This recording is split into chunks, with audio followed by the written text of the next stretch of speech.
Doctor Bhimrao Ambedkar का जीवन और उनका परिवार एक प्रेरणादायक और ऐतिहासिक कहानी है। उनके जीवन की हर घटना ने भारतीय समाज को एक नई दिशा दी और उनके परिवार ने उनके जीवन में महत्वपूर्ण भूमिका निभाई। यहाँ उनके परिवार और उनके जीवन के विभिन्न पहलुओं पर विस्तृत जानकारी है। प्रारंभिक जीवन और परिवार। भीमराव अंबेडकर का जन्म 14 अप्रैल 1891 को ब्रिटिश भारत के मध्य प्रदेश राज्य के महू में हुआ था।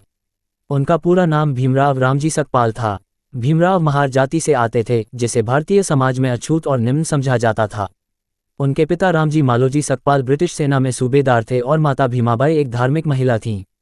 भीमराव अंबेडकर अपने माता पिता के 14 बच्चों में से एक थे। उनके पिता रामजी एक सख्त अनुशासनप्रिय व्यक्ति थे और शिक्षा को बहुत महत्व देते थे। हालांकि समाज में उनकी जाति के कारण उन पर कई प्रतिबंध लगाए गए थे, फिर भी रामजी ने अपने बच्चों को शिक्षित करने का पूरा प्रयास किया। भीमराव के जन्म के कुछ समय बाद ही उनका परिवार सतारा जिले के अंबावडे गांव में आ गया। यहीं पर भीमराव का बचपन बीता और उन्हें जातिगत भेदभाव का सामना करना पड़ा। बचपन में संघर्ष। भीमराव का बचपन कठिनाइयों और भेदभाव से भरा हुआ था। स्कूल में उन्हें अन्य बच्चों के साथ बैठने की अनुमति नहीं थी। उन्हें अलग से बैठाया जाता था और उनके लिए पानी भी अलग से रखा जाता था, जिसे केवल एक उच्च जाति का व्यक्ति ही उन्हें दे सकता था। इस प्रकार की अपमानजनक स्थिति का सामना करते हुए भी भीमराव ने शिक्षा प्राप्त की। उन्होंने महसूस किया कि समाज में परिवर्तन लाने के लिए शिक्षा ही सबसे महत्वपूर्ण साधन है। उनके पिता ने भीमराव की पढ़ाई पर जोर दिया और उन्हें प्रेरित किया कि वे कभी हार न मानें। भीमराव ने अपने पिता की बातों को ध्यान में रखते हुए कड़ी मेहनत की और आगे बढ़ते गए। शिक्षा और विदेश में अध्ययन। भीमराव ने अपने प्रारंभिक अध्ययन सतारा और मुंबई में किया। उनकी पढ़ाई में उत्कृष्टता को देखते हुए उन्हें बड़ौदा के गायकवाड़ राजा सायाजी राव तृतीय की ओर से स्कॉलरशिप मिली, जिससे उन्हें उच्च शिक्षा के लिए विदेश जाने का अवसर मिला। सन 1913 में वे अमेरिका के कोलंबिया विश्वविद्यालय गए और वहां से राजनीति विज्ञान, समाजशास्त्र, इतिहास और अर्थशास्त्र में मास्टर की डिग्री प्राप्त की। उनकी पढ़ाई में उनकी गहरी रुचि और मेहनत की वजह से उन्होंने पीएचडी भी पूरी की।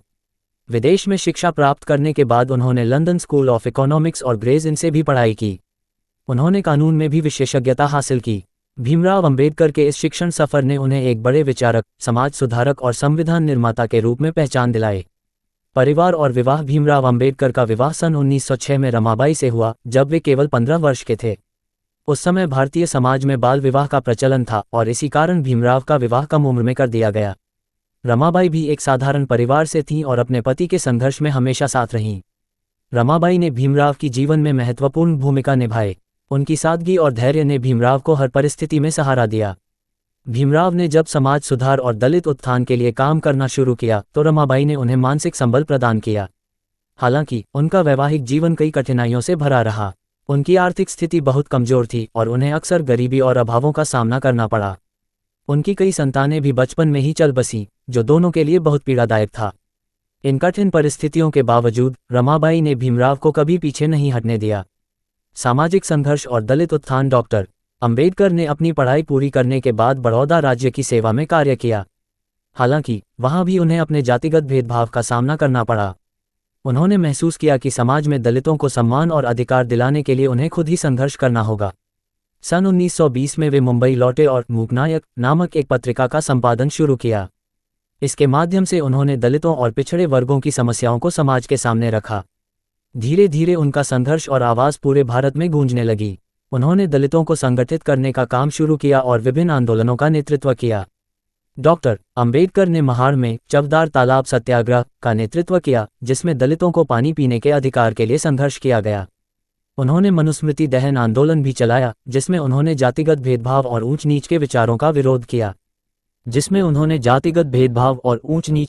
का विरोध किया। संविधान निर्माण और भारत रत्न। भारत को स्वतंत्रता मिलने के बाद डॉक्टर अंबेडकर को संविधान सभा में संविधान निर्माण समिति का अध्यक्ष बनाया गया। उन्होंने भारत के संविधान का प्रारूप तैयार किया, जिसमें समानता, स्वतंत्रता और सामाजिक न्याय के सिद्धांतों को प्रमुखता दी गई। उनका मानना था कि भारत तभी सशक्त बन सकता है जब समाज के सभी वर्गों को बराबरी का अधिकार मिले। डॉक्टर अंबेडकर के योगदान को देखते हुए उन्हें भारत सरकार ने 1990 में मरणोपरांत भारत रत्न से सम्मानित किया। धर्म परिवर्तन और अंतिम समय। डॉक्टर अंबेडकर ने महसूस किया कि जातिगत भेदभाव और अछूतपन का समाधान केवल सामाजिक सुधारों से नहीं हो सकता। उन्होंने दलितों को अपने आत्मसम्मान और अधिकारों के लिए हिंदू धर्म छोड़कर बौद्ध धर्म अपनाने की सलाह दी। सन 1956 में उन्होंने अपने अनुयायियों के साथ बौद्ध धर्म अपना लिया। 6 दिसंबर 1956 को डॉक्टर अंबेडकर का निधन हो गया, लेकिन उनका परिवार और उनके सिद्धांत आज भी समाज को प्रेरित करते हैं। सूचना सिर्फ मान्यताओं और जानकारियों पर आधारित है। यहाँ ये बताना जरूरी है कि यह मेरा वीडियो किसी भी तरह की मान्यता, जानकारी की पुष्टि नहीं करता है।